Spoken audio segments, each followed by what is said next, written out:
Mesa Boogie here, and with a Flextone. It's the Line 6. Oh, it's a Line 6. So does that have a bunch of stuff on it, the Line 6 there? Yeah, the Line 6 is kind of like, that's a little bit older Line 6, but it's sort of a Swiss Army knife of tone. It's kind of similar to maybe less than a Swiss Army knife, because it's how do I put it, you've got lots of choices as far as tone is concerned. Overall quality could possibly be a little bit better, but there's so much on there that it just helps. So to have access to that type of stuff. I probably plan to purchase probably one of their updated ones at some point. This one's just a little bit old. It's getting a little worn in the tooth. Is that one of the ones that it models other amps? Yeah, or, exactly. Okay. Yeah, great for live. Studio, it's a little limited because you, even if you mic it through cabinets, I find a lot of times that it has almost that direct type of sound So it sounds like you're going directly into the board. Almost in a way. Even when you mic the cabinet, it's still, there's a bit of a quality to it that doesn't sound as full as if you actually had a real amp instead of a modeled amp. Or a tube amp. Right. Exactly.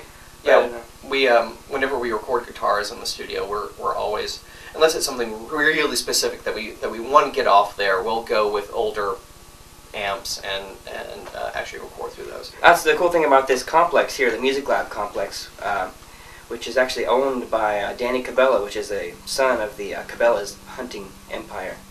So yeah. So anyway, this complex is really cool because they have a really large rental selection in there, because they do all the rentals for South by Southwest.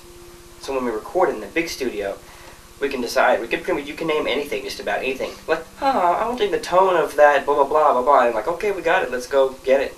So we usually rent amps, vintage amps, even guitars for recording. So. Yeah, that's great, because a lot of times, even if you did own them, you wouldn't want to take them out with you. Exactly. Right. Yeah. Exactly. So yeah, they got a huge rental center. I think I rented some like 70s bass amp for one song even, just for the hell of it.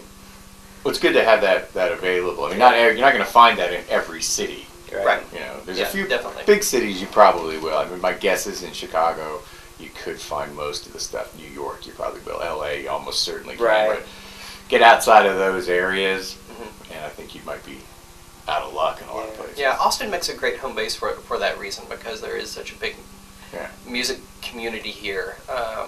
You can find almost anything you want. The business side of it isn't nearly as big here. There's not really any big labels or industry stuff. South by Southwest, sure, and NAMM, will come through here, but so it makes a great base. Right. And it's so much cheaper to record here. Right.